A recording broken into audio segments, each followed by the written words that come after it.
Ladies and gentlemen, welcome back to the channel. Yours truly, Mr. Bitcoin Maxi. Now, today I want to talk about Michael Saylor just did the unthinkable. Strategy finally sold Bitcoin. Now, Michael Saylor's company Strategy has officially sold Bitcoin. Now, this is the first disclosed net Bitcoin sale since 2022. Now, for years, Saylor has been one of the loudest advocates of never sell your Bitcoin. So naturally, investors are asking, is this the beginning of a bigger trend? Is Strategy running into financial trouble, or is this being blown completely out of proportion? Now, this is going to be an important topic here on the channel because I'm going to read basically my notes, things I've been reading, and we're going to get into my thoughts. So let's first talk about what happened, all right? Now, according to an SEC filing released June 1st, Strategy sold 32 Bitcoin. Now, the sale occurred between May 26th and May 31st. The company received approximately $2.5 million. Now, the average sale price was about $77,135 per Bitcoin. Now, this immediately made headlines because Strategy has become famous for buying Bitcoin regardless of price. Now, Michael Saylor has repeatedly argued that Bitcoin is the best long-term asset in the world and that companies should continue accumulating it. And what we seen in the beginning was Michael Saylor saying, never sell your Bitcoin. Never sell your Bitcoin. He's a big advocate for never selling.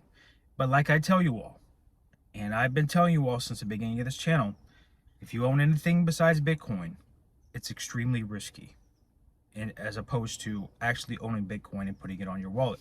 So I want to talk about with you all, why did they sell? Now, the key detail, okay, is Strategy did not sell because it thinks Bitcoin is going lower. Strategy did not announce any change to its Bitcoin strategy. Now, instead, okay, the company said proceeds from the sale will be used to fund distributions on its preferred stock products. So in simple terms, Strategy issued preferred shares. Those preferred shareholders are owed dividend payments. Now, Strategy used a tiny amount of Bitcoin to help cover those obligations. Now, another thing I want to cover with you all is how big was the sale. Now, this is where the story gets interesting, okay? Because Strategy currently holds approximately 843,706 Bitcoin. They sold only 32 Bitcoin. Now, that's roughly 0.0038% of their total holdings. But differently, if you owned 100,000 Bitcoin, okay? Now, this would be like selling fewer than 4 coins. So financially, the sale is almost meaningless. Now, psychologically, however, it matters a lot because it breaks the never sell narrative, okay? Now, let's talk about why investors are concerned, and this is something else that I want to talk about from what I've been seeing in my research that I've been doing, all right? And I thought this was important to bring up. Now, the concern isn't about 32 Bitcoin, okay? The concern is what happens next. Now, investors, from what I've been seeing and hearing, are wondering, if Strategy sold once, could they sell again? Could future dividend obligations require additional sales? This is the first time many investors have seen Strategy use Bitcoin as a source of cash flow instead of simply accumulating more. Now, another thing I want to talk about in this video is the market reaction. Now, Strategy stock fell after the announcement. Now, Bitcoin also experienced additional selling pressure during this week. And caveat, side note, I also think it's because of the SpaceX IPO, where liquidity is getting taken out of Bitcoin. It's going to be allocated to the SpaceX IPO.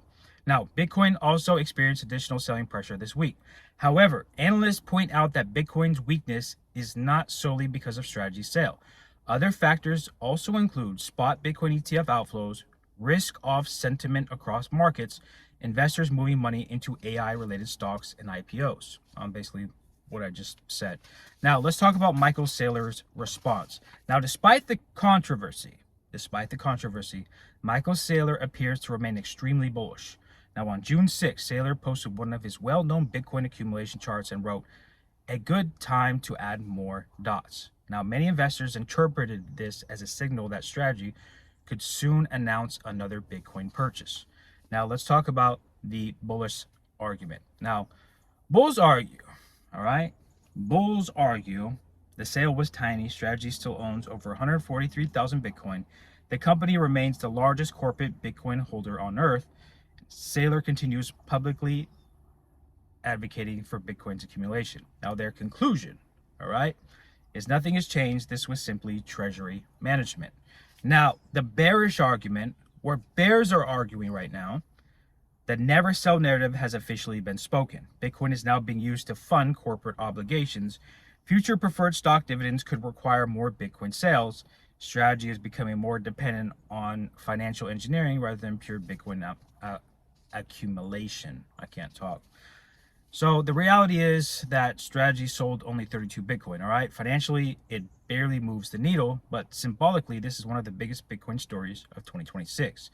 Now, for the first time in many years, Michael Saylor's company sold Bitcoin. The never sell narrative has changed. And now investors are watching closely to see whether this was a one-time event or the start of a new chapter of strategy. So, with that being said, I thought it was important to bring this up because, as I said, narratives change, things change. So this is right now, right? This is current, right now.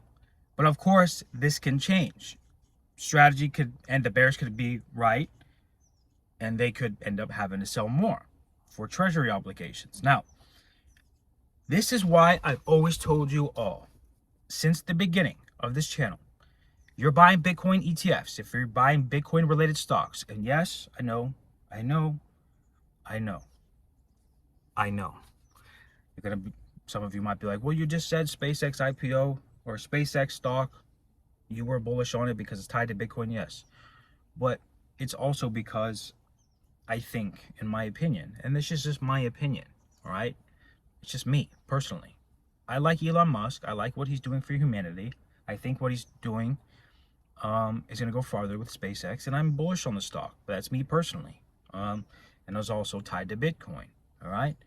So, with that being said, I still think that it's still risky to own anything besides, like, for example, well, Mr. Bitcoin Maxi, yes, you're saying SpaceX is good, it's tied to Bitcoin, yes, but also because of the different factors besides that, all right? It's not just because of them accumulating, SpaceX accumulating Bitcoin. It's also because of what they're doing with, you know, space travel and what Elon Musk is doing, trying to do stuff with Mars, all right? So they're producing, all right? So the company is producing things that are benefiting and solving a problem for humanity. So I think the stock is only going to go up.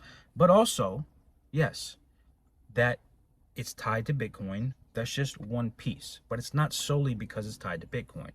However, Michael Saylor is all about Bitcoin, right? Whereas SpaceX is different, okay?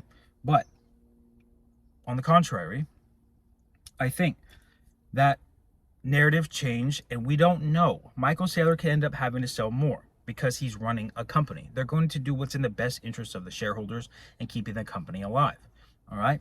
So this is why, again, I tell you all, Bitcoin ETFs, we need them. We need them for adoption, all right? But it's risky, okay? It's risky, in my opinion, as opposed to buying Bitcoin and just putting it on your cold hardware wallet. You might see other videos on there saying, well, if you buy, you know, what is it? STR or whatever, where your dividends, you know, pay this much, and, you know, strategy, if you buy 2 or 3 of the stocks, for example, you can get more gains as opposed to buying Bitcoin. Yes, I mean, that's true, right? That could be true. But the issue is that you're not holding the Bitcoin yourself in a cold storage wallet, okay? You're basically relying on somebody else to be holding your Bitcoin, and you don't want to do that. I'm telling you all, it's a bad idea. And if you see these videos, I'm not going to name names, but just understand anything, again, is extremely risky if you do not hold Bitcoin. Now, I want to know, does this change your opinion of Michael Saylor and strategy, or is this 32 Bitcoin supply, or excuse me, simply too small? Trying to remember the question I want to ask you guys on my notes. So the question again is, does this change your opinion of Michael Saylor and strategy, or is 32 Bitcoin simply too small to matter? That's one question I wanted to ask you all. Let me know in the comments, because I love reading everybody's comments, and I'm curious. Are you guys think it's bad that Michael Saylor is selling down? Do you think that the narratives can change? Do you think it doesn't matter? Let me know, because I read everybody's comments. I think that's all I want to talk about with the community today. we'll be coming out with another video, of course. I love talking with you all. I might come out with the second video today, later on today. I'm not sure. You know, it's Sunday. I'm gonna hit the gym. I've been slacking this week, and I shouldn't be slacking on the gym. I'm upset with myself because I've been slacking, but let me know in the comments. Again, if you made this far, thank you so much. I appreciate each and every one of you that actually watch these videos.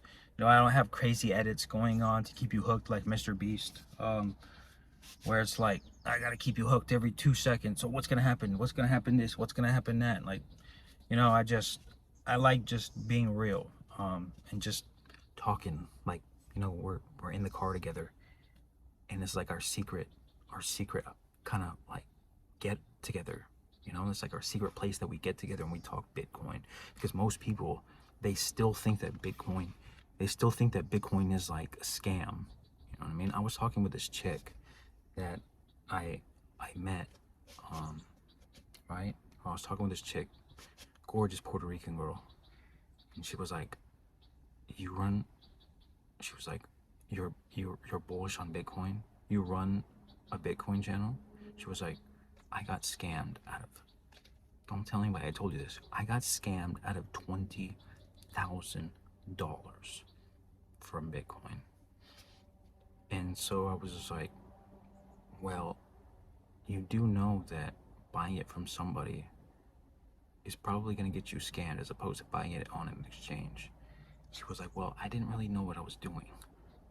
And I said, yes, that's one thing that motivated me to start my channel, because people need to understand that Bitcoin is not a scam. Just the people that try and get you to buy it through them is a scam. All right. So I don't want anybody to hear this part of it. All right, because it's kind of a personal story. All right. Don't tell her I told you that. But with that being said, remember, I'm Mr. Back. I'm Mr. Bitcoin Maxi, and we are all, I hope, Bitcoin Maxi. Stack, sat, stay free, stay humble. I'll see you all in the next video, and I hope you all have a good day. And you better be going to the gym, all right? You better be going to the gym, and you better be eating healthy, and you better be stacking those sats, because a strong body is a strong mind. Always remember I told you that. A strong body is a strong mind. So when you see Bitcoin in a free-for-all, you've been hitting the gym, you've been eating right, all right? I don't want to give anybody away the secret sauce that I'm telling you guys, all right? Because I don't want people to know, all right, that what I'm giving you is pure sauce, okay? The kind of sauce that you put on your spaghetti and it just tastes delicious, okay? It's really good sauce. It's homemade, all right? Because I promise, if you go to the gym, you eat right, you'll be able to be like, you know what? Bitcoin isn't a free-for-all. I'm gonna buy more. While everybody's panic selling, right? And these negative narratives that are coming out, I'm gonna go in there and I'm gonna buy more, and then eventually I'm gonna be so wealthy down the road that I'm gonna be swimming in wealth. And people don't understand that, and because they don't want to understand that. I'll see you on the next video.